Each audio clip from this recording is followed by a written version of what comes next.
शानदार स्वागत और गार्ड ऑफ ऑनर के बाद प्रधानमंत्री नरेंद्र मोदी की जर्मन चांसलर से मुलाकात हुई है।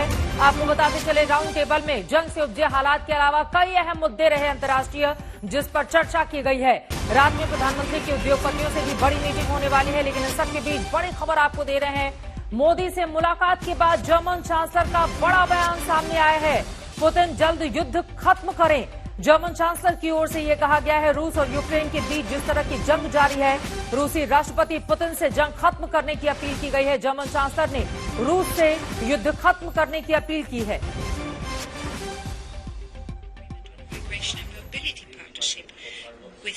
which allows us to benefit from the enormous potential of migration and skilled labour to both our countries' interest and benefit. This goes to show that our relationship is not only broad and intensive, but it is also based on a deep sense of trust. Prime Minister, thank you very much for having come to Berlin today.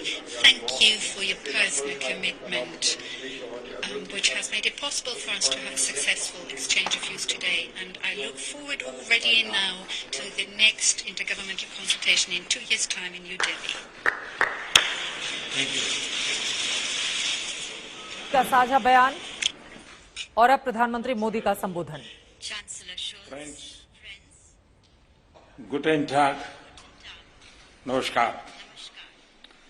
सबसे पहले मेरे और मेरे प्रतिनिधि मंडल के गर्मजोशी भरे स्वागत के लिए मैं चांसलर शोल्ज का हृदय से धन्यवाद करता हूं।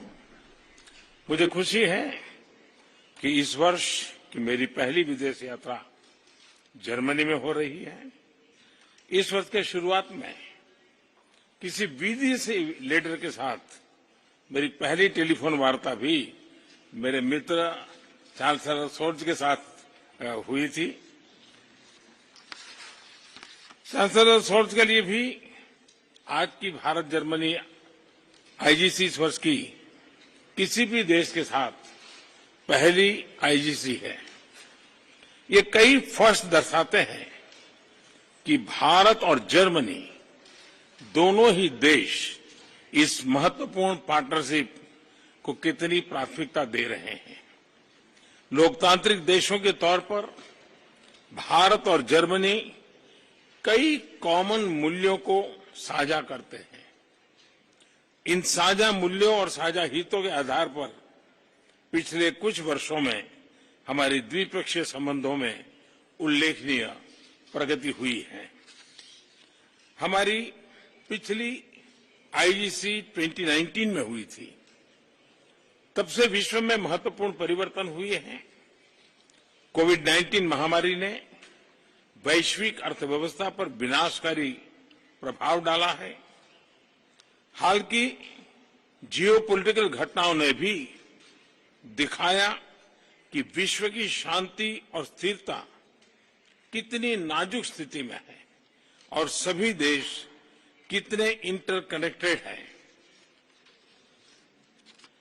यूक्रेन के संकट के आरंभ से ही हमने तुरंत युद्ध विराम का आह्वान किया और इस बात पर जोर दिया था कि विवाद को सुलझाने के लिए बातचीत ही एकमात्र उपाय है।